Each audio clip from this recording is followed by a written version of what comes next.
નમસ્કાર વિદ્યાર્થી મિત્રો, જય શ્રી સ્વામિનારાયણ। ઇકાઈ 4 કર્મયોગી લાલ બહાદુર શાસ્ત્રી સાહિત્ય પ્રકાર રેખાચિત્ર શંકરદયાલ શર્મા। વિદ્યાર્થી મિત્રો, અગાઉના વિડીયોમાં આ પાઠનો આપણે થોડો અભ્યાસ કરી ચૂક્યા છીએ, તેમનો પુનરાવર્તન કરીને નવો અભ્યાસ શરૂ કરીએ।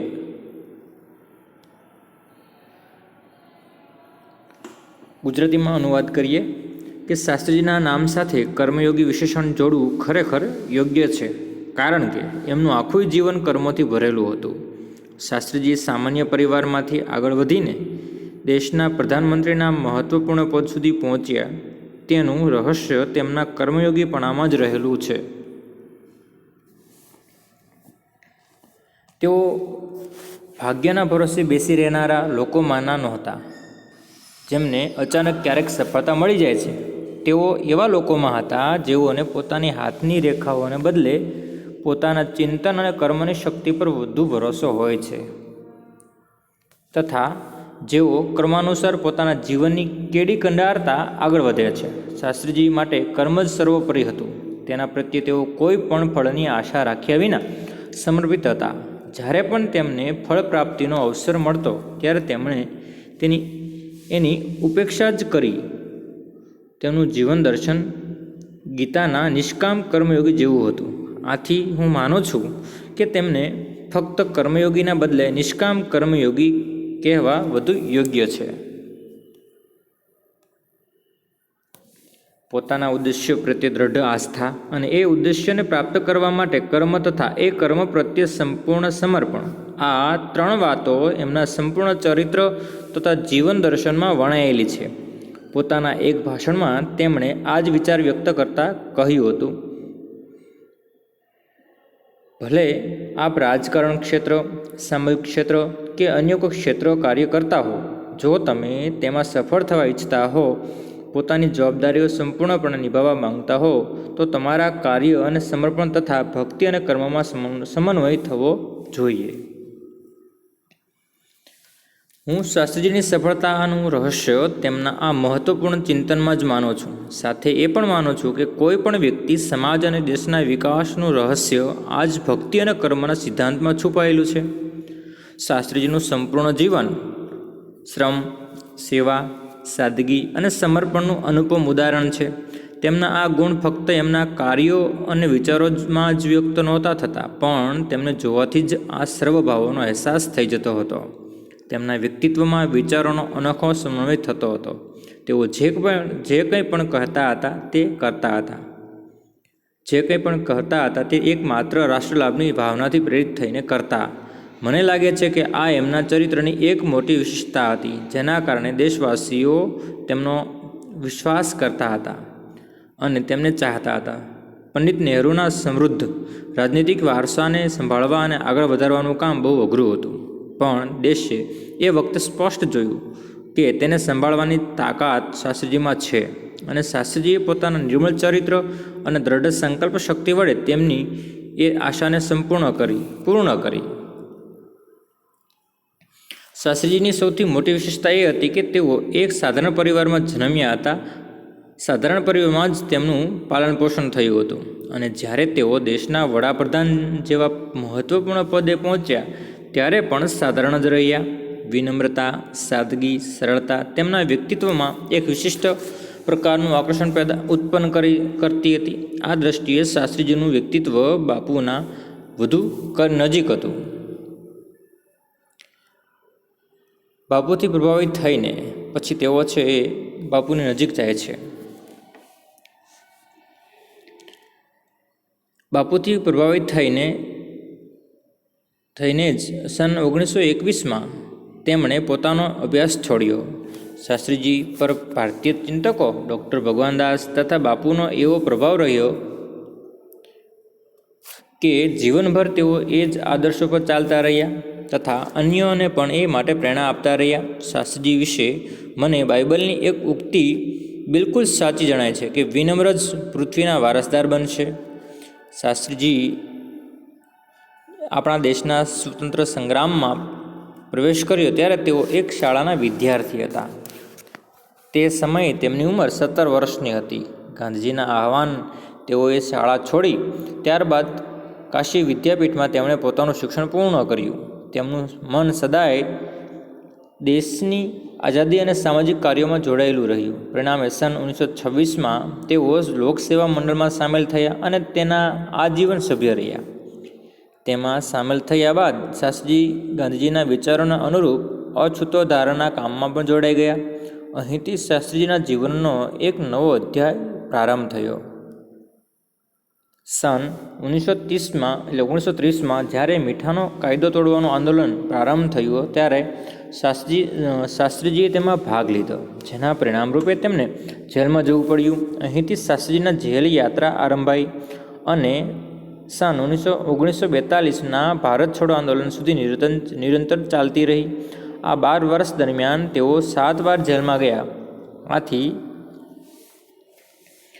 આથી જ અંદાજ કરી શકાય કે તેમના અંતરમાં દેશની આઝાદી માટે કેટલી પ્રબળ ઈચ્છા હતી. બીજી જેલ યાત્રા તેમને સન 1932માં કિસાન આંદોલનમાં ભાગ લેવા માટે કરવી પડી અને 1942ની તેમની જેલ યાત્રા 3 વર્ષની હતી, જે સૌથી લાંબી જેલ યાત્રા હતી. આ દરમિયાન શાસ્ત્રીજી એક બાજુ ગાંધીજીએ દર્શાવેલા રચનાત્મક કાર્યોમાં જોડાયા હતા, તો બીજી બાજુ પદાધિકારી રૂપે જનસેવાના કાર્યોમાં જોડાયા રહ્યા અને 1935માં તેઓને સંયુક્ત પ્રાંતીય કોંગ્રેસ કમિટીના સચિવ બનાવાયા. આ પદે તેઓને સન 1938 સુધી રહ્યા. તેઓ ખેડૂતો પ્રત્યેના મનમાં વિશિષ્ટ લાગણી હતી. આથી તેમને સન 1936માં ખેડૂતોની દશાનું અધ્યયન કરનારી એક કમિટીના અધ્યક્ષ બનાવવામાં આવ્યા. પૂરા ઉત્સાહથી કાર્ય કરીને તેમણે પોતાના અહેવાલમાં જમીનદારી ઉન્મૂલન એટલે જળમૂળથી નાબૂદ કરવું પર વિશેષ ભાર મૂક્યો. વિદ્યાર્થી મિત્રો, આપણે છેલ્લે અહીં સુધી અભ્યાસ કરી ચૂક્યા છીએ. આશા રાખું વિદ્યાર્થી મિત્રો કે અહીં સુધી તમે એ પાઠ બરાબર સમજ્યા છો. હવે વિદ્યાર્થી મિત્રો, આગળનો પાઠને સમજવાના પ્રયત્નો કરીએ. પુસ્તક સાથે રાખશો જેથી કરીને સમજવામાં સરળતા રહે. इसके बाद के 6 वर्षों तक वे इलाहाबाद की नगर पालिका से किसी न किसी रूप से जुड़े रहे કે ત્યાર પછીના 6 વર્ષ સુધી તેઓ અલ્હાબાદની નગરપાલિકા સાથે કોઈને કોઈ રૂપે જોડાયેલા રહ્યા. मैं समझता हूँ कि इस अनुभव ने भी शास्त्री जी के व्यक्तित्व और चिंतन को नागरिकों की समस्याओं से निकट से परिचित कराया. કે હું સમજું છું કે આ અનુભવે શાસ્ત્રીજીના વ્યક્તિત્વ અને ચિંતનને નાગરિકોની સમસ્યાઓથી નિકટનો પરિચય કરાવ્યો. ઉનકે પાસ ગ્રામીણ જીવન કા અનુભવ થા. તેમની પાસે ગ્રામીણ જીવનનો અનુભવ હતો. अब इसके साथ ही इलाहाबाद नगर पालिका ने जन सेवा का भी अनुभव जोड़ दिया અને એની સાથે અલ્હાબાદની નગરપાલિકાના જનસેવાના કેન્દ્રનો પણ અનુભવ જોડવામાં આવ્યો. लोकतंत्र की इस आधारभूत इकाई में कार्य करने के कारण वे देश की छोटी छोटी समस्याओं और उनके निराकरण की व्यवहारिक प्रक्रिया से अच्छी तरह परिचित हो गए थे. કે લોકતંત્રના આ આધારભૂત એકમમાં કામ કરવાને લીધે કારણે તેઓ દેશની નાની નાની સમસ્યાઓ અને તેના ઉકેલોની વ્યવહારિક પ્રક્રિયાથી સારી રીતે તેઓ પરિચિત થઈ ગયા હતા. कार्य के प्रति निष्ठा और मेहनत करने की अदम्य क्षमता के कारण सन 1937 में वे संयुक्त प्रांतीय व्यवस्थापिका सभा के लिए निर्वाचित हुए.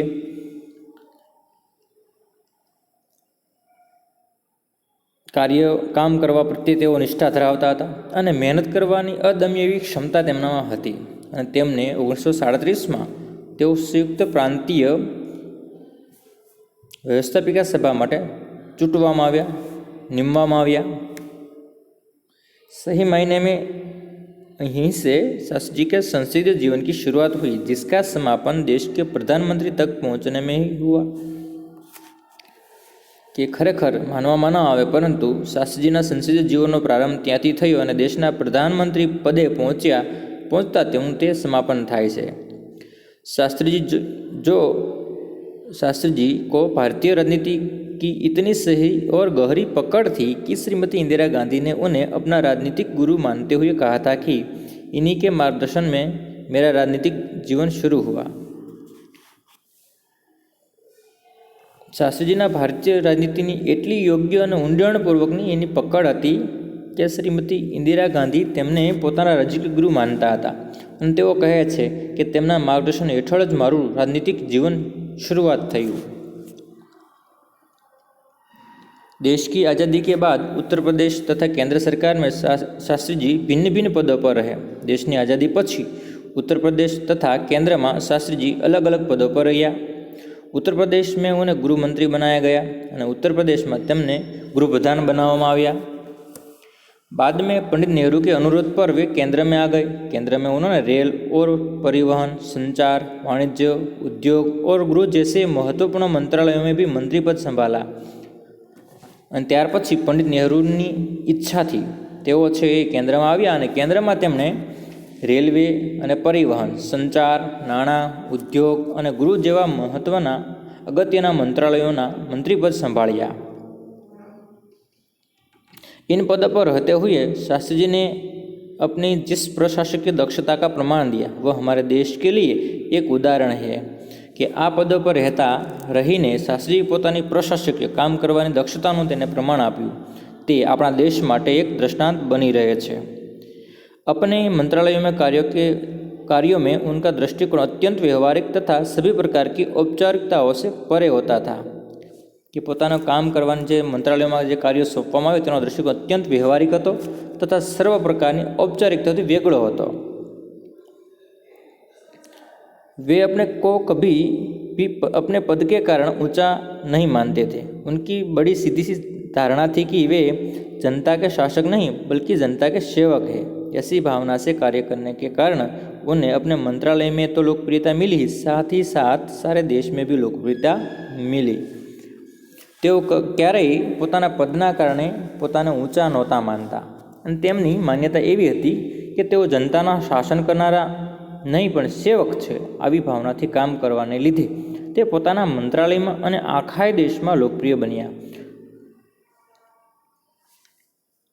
इसी लोकप्रियता का परिणाम था कि पंडित नेहरू के निधन के बाद देश ने उन्हें प्रधानमंत्री के रूप में स्वीकार किया। देश में इस महत्वपूर्ण पद पर रहते हुए केवल 19 महीने के छोटे से समय में उन्होंने जितनी सफलताएं और लोकप्रियता प्राप्त की वह एक उदाहरण है। शास्त्री जी के सामने अपना उद्देश्य बिल्कुल स्पष्ट था, उसमें किसी प्रकार का धुंधलापन या भटकाव नहीं था। आज लोकप्रियताना परिणामे पंडित नेहरूना मृत्यु बाद देशे तेमने प्रधानमंत्री रूपे स्वीकार्या। देशना आ महत्वपूर्ण पदे रहीने फक्त 19 महीनाना नाना गाळामां तेमणे अनेक सफलताओं अने भारे लोकप्रियता मेळवी अने शास्त्रीजीना પોતાના જે ઉદ્દેશો સ્પષ્ટ હતા તેમાં કોઈ પણ જાતની ગૂંચવણો કે अस्पष्टता नहोती। वे हमारे देश के अत्यंत महत्वपूर्ण पदों पर रहे और इन पदों पर रहते हुए स्वाभाविक रूप से वे अधिकार संपन्न भी थे कि तेओ अपना देशना अत्यंत महत्वपूर्ण पदों पर तेओ रह्या अने आ पदों पर रहवाथी स्वाभाविकपणे तेओ अधिकार संपन्न पण हता। लेकिन उन्होंने हमेशा आत्मस्वयं से काम लिया तथा अधिकारों से अधिक कर्तव्यों को तरजीह दी। तेओ कहे छे कि तेमने जे अधिकारों आपवामां तेमने जे हमेशा आत्मस्वयंथी बधुं कार्य कर्युं तथा अधिकारों करता तेमने कर्तव्योने वधारे मान आप्युं। शायद इसीलिए शास्त्री जी इतने अधिक लोकप्रिय भी हो सके। उन्होंने अलीगढ़ मुस्लिम विश्वविद्यालय के दीक्षांत समारोह में 19 दिसंबर 1964 को छात्रों को संबोधित करते हुए कुछ इसी तरह के विचार व्यक्त किए थे कि तेमने छे शास्त्री जी ने જ્યારે અલીગઢ મુસ્લિમ વિદ્યાલયના 19 ડિસેમ્બર 1964ના દીક્ષાંત સમારોહ યોજવામાં આવેલો હતો ત્યારે વિદ્યાર્થીને સંબોધન કરતા પોતાના વિચારો તેમને રજૂ કર્યા હતા कि आपके भविष्य की मंजिल चाहे कुछ भी हो, आप में से प्रत्येक को यह सोचना चाहिए कि आप सबसे पहले देश के नागरिक हैं। यह आपको संविधान द्वारा प्रदत्त कुछ अधिकार देता है, लेकिन इससे कुछ कर्तव्यों का भी बोझ आता है। ये विचार रजू करता है तेमने कह्युं हतुं कि आपनुं भविष्यनुं ध्येय भले गमे ते होय, आपनामांना दरेके एम विचारवुं जोईए कि सौथी पहेला आप देशना नागरिक छो અને એ આપને બંધારણ દ્વારા અધિકાર આપે છે। પણ તેની સાથે કેટલીક ફરજોની જવાબદારી પણ આવે છે, તે પણ સમજવી જોઈએ। जिससे समझना चाहिए તેને આપણે સમજવી જોઈએ। हमारा देश प्रजातांत्रिक है कि આપણો દેશ છે એ प्रजातंत्र છે जो निजी स्वतंत्रता देता है, लेकिन इस स्वतंत्रता का उपयोग एक व्यवस्थित समाज के हित में स्वेच्छाएं लगाए गए प्रतिबंधों के तहत होना चाहिए।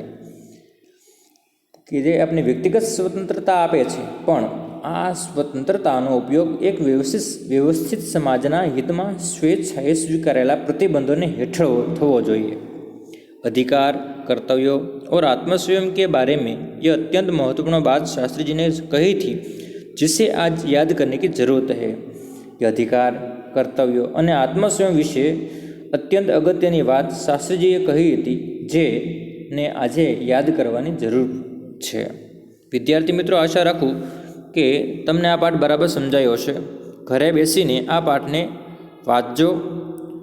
आभार। जय श्री स्वामीनारायण।